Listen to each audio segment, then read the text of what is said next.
It is Indiana in the Morning, presented by First Commonwealth Bank here on AM 1450 WDAD and on 1160 WCCS. In our news today, you have heard the news. County Commissioner Mike Baker writing an open letter to the people of Indiana County having to do with the property tax reassessment issue. I'm not going to take a whole bunch of time to review what has happened so far. I think everybody is pretty much well aware of that. I do know this, though. Commissioner Baker has joined us in the studio, and we're grateful that you're able to come in today and discuss the issue with us. Good morning. Good morning. Thanks for having me, Todd. I would guess that you have gotten all kinds of feedback on the letter that you've written. I have, actually. It has been a long morning already, but I will tell you that by and large, the response to it has been very positive. All right. So in the letter, you outline your objections to the manner in which not the manner in which the data was collected, but for the data itself and how that data is being interpreted and what it has resulted in for Indiana County taxpayers and property owners. And it's not been an easy process. Nobody expected it to be. Tell me what you approached this as a former medical examiner, and you approached it as a detective might. Yes, I actually did. My background is as an investigator, and that's the way I took the approach to this thing. I tried very, very hard, as I said in my letter, not to allow emotional turmoil and all of the other things that are going on around in the county right now to get in the way of a dispassionate evaluation of the facts. And for me, the most difficult things are based in the data itself, not in the way that it was collected, but in the quality of the data that we're seeing. For example, I'm seeing a lot of problems with square footages, and I'm seeing problems with the types of roads that homes and properties are supposed to be located near. Garage apartments versus storage areas is a huge thing. Structure types, whether it's a stick-built house or it's a manufactured home, we're seeing quite a few instances where wrong properties are being assessed. A building from one property is being assessed on another property. There are incorrect land values, especially. That is the biggest thing. The most inexplicable thing for me is how we arrived at the values that are being placed on farmland and vacant land in particular, and what the ramifications of that are going to be for our agricultural community in specific. I'm deeply, deeply worried about that. One of the things that you bring up is the concept of undeveloped land. Somebody owns a tract of property, no intentions to ever develop it in any way, but their assessment seems to have been based on the potential for someone sometime in the future developing that property. Undeveloped tract of land that's at some weird way they've arrived at a valuation for that. It is inexplicable, as you say. It is. It's very, very difficult to understand, and I know that there's a lot of formulas and equations and so on that go on underneath the hood, if you will. Mm-hmm. But, and I'm not going to give you a whole lot of anecdotal examples today, but for example, there is one that sticks in my mind in Montgomery Township where an individual whose previous assessment on his 2 acres of property was about $6,500, and it goes to $104,000, and it's an unimproved property. Mm-hmm. And that is completely out of reach for that individual to be able to afford the tax burden on that. Yeah. And I don't have a good answer for that taxpayer. I wish I knew what to tell that property owner other than take this thing to an informal hearing and a formal appeal if you need to. But when they say to me, well, how did you get there? How did you possibly come up with this? We're at a loss to give them that answer. All right. So we've got a real data problem, number one, and that has resulted in real problems for the property owners themselves. You say in the letter about how it is their burden to pursue and to come up with a defense for their property being put back at a lower level. Let's talk about not the process as it is now, because we still want people to go through that, but let's look into the future. What are some of the things that you see happening down the road with this entire property tax reassessment issue? Well, I think that the best answer that I can give you for what I think about the property tax issue is that the thing that we need the most is property tax reform. It is very difficult for me to understand, and for taxpayers across the county and across the Commonwealth, to be able to reconcile the fact that we use strictly a property tax to fund things like county government and so on. I believe, and we're very fortunate that we have some leadership in Harrisburg who also understands this. Dave Reed has been a champion of this, and he's working very, very hard with this, and I commend him. We need property tax reform, and we need to spread the tax burden out more clearly among all of the different taxpayers. If we were able to replace at least a part of the property tax with a sales tax or an earned income tax, we would have more people participating in the process, and the entire cost of government would not be balanced on the backs of property owners.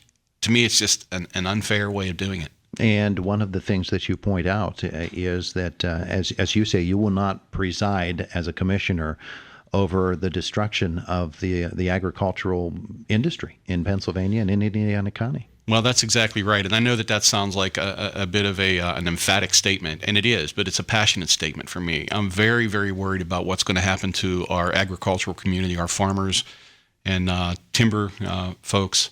I'm concerned because the land values, to me, just seem to be so far out of whack. Agriculture has been the greatest mainstay of the economy in Indiana County for more than 100 years, and I think everybody knows that. And we have farmers who have had their property in their families for generations.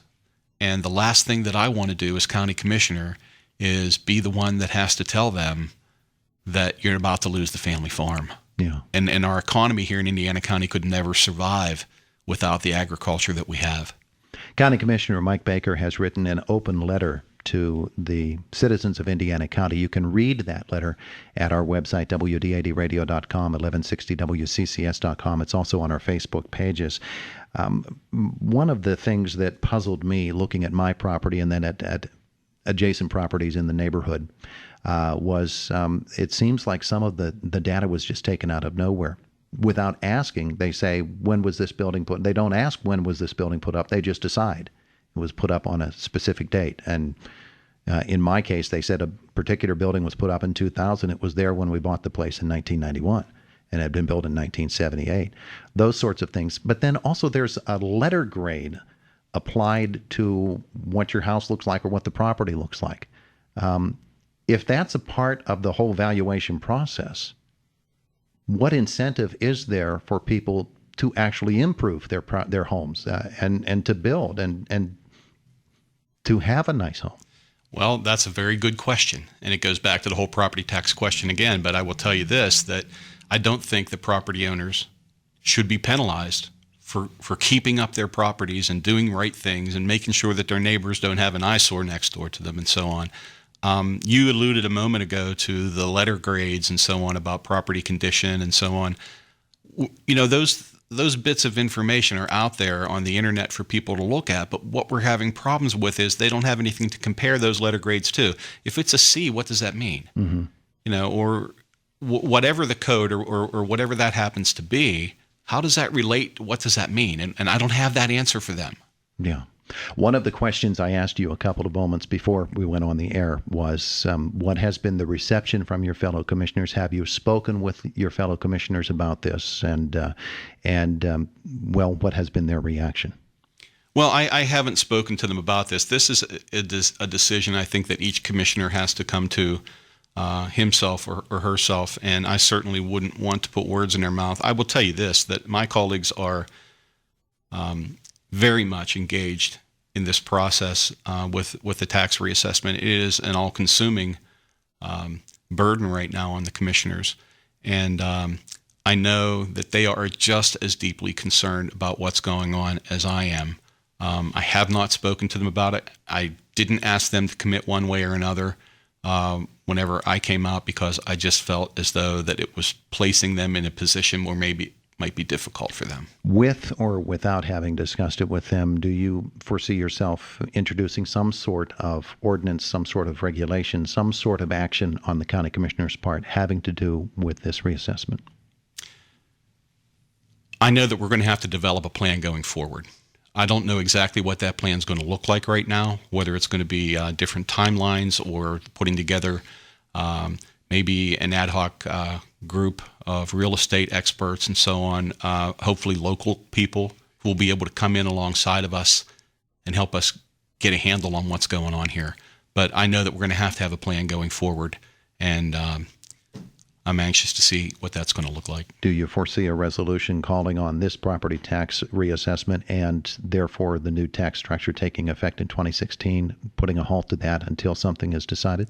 I'd have to confer with my colleagues on that. I think it would be premature for me to say that that's going to happen right now. All right. Well, folks obviously are going to continue to react to your letter. We invite them once again to visit with us. You have something else that you'd like to share? Yeah, I do want to say one thing, and I told you earlier that I've been staying off of the social media stuff, and I've actually not been doing much in the way of reading letters to the editors in an effort to try to have a dispassionate look at this thing. But you know what? Last night I did see one, and I just want to tell you about this gentleman who wrote a letter. His name is Gib McLaughlin, and I don't know him, but in the last paragraph, he said, "Surely to God there's a better way. Please join me in praying that our leaders will find one." And I just want to say that for me, that's not an empty statement. There is a huge burden on the county commissioners right now, on the people who work in our office and on the people who are in our tax assessment office. And we deeply do need your prayers. We need help. And I appreciate Mr. McLaughlin coming out with that statement, and I hope people will take it to heart. What do you suggest people do in terms of relating to you and to your fellow commissioners? Is there some sort of way that they can contact you to let you know what's going on, or how would you like to see that unfold? Well, I will tell you that there has been a very vibrant call-in schedule, if you will. But I know that all three of the commissioners, all three of us, have been willing to sit down in our offices and take whatever time is necessary with taxpayers to explain things to them, to make sure that they don't miss their appeals deadline. And I just want to get that in there real quick, too, because, Monday, August the 10th, is the last day that you can sign up for a formal appeal, so don't miss that deadline. Mm-hmm. But I know that Rod and Patty and I have all sat down and talked with taxpayers. We've taken call after call after call, and we're there for you, but we need your help.